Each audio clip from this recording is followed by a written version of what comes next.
जी हाँ, आपने बिल्कुल सही देखा। सेंसेक्स में इन्वेस्टमेंट करना बिल्कुल मुमकिन है।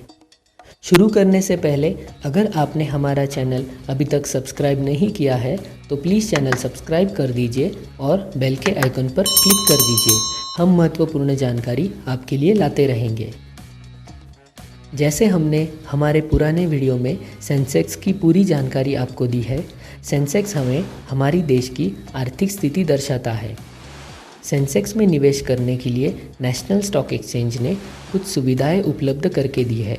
जैसे किसी कंपनी के शेयर में हम निवेश करते हैं, वैसे ही एक्सचेंज ने हमें अपने ट्रेडेड फंड दिए हैं जो कि हमें सेंसेक्स में डायरेक्ट इन्वेस्टमेंट करने का अवसर प्रदान करते हैं। इनका उपयोग करके आप सेंसेक्स में लॉन्ग टर्म इन्वेस्टमेंट कर सकते हो। चलिए और थोड़ा इसको विस्तार से समझते हैं। सेंसेक्स में कुल 30 कंपनियों का समावेश है। ये 30 कंपनियां देश की अलग अलग सेक्टर में काम करती है, जैसे bank sector, pharma sector, IT sector, auto sector. इन सारे सेक्टर्स का इसमें समावेश है।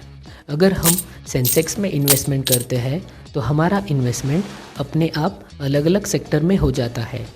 सेंसेक्स में समावेश की गई 30 कंपनियां देश की आर्थिक दृष्टि से सबसे बड़ी कंपनियां हैं। इसके अलावा हाल ही में हमने कई बड़े बैंक या कंपनियों को डूबते हुए देखा है, जिससे कई निवेशकों को भारी नुकसान का सामना करना पड़ा। सेंसेक्स के निवेश में कंपनी डूबने का या बैंकरप्ट होने का कोई प्रश्न ही नहीं है। अब देखते हैं कि सेंसेक्स में निवेश कैसे किया जाता है। आपको यह सुविधा देने वाले 3 ETF फंड एक्सचेंज में अवेलेबल है।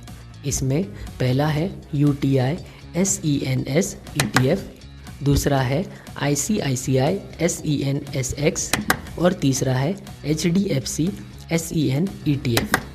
अगर हम मान के चलते हैं कि सेंसेक्स की कीमत 30,000 रुपये है, तो उस वक्त UTI और ICICI के ETF की कीमत 300 रुपये होगी और HDFC के ETF की कीमत 3,000 रुपये होगी।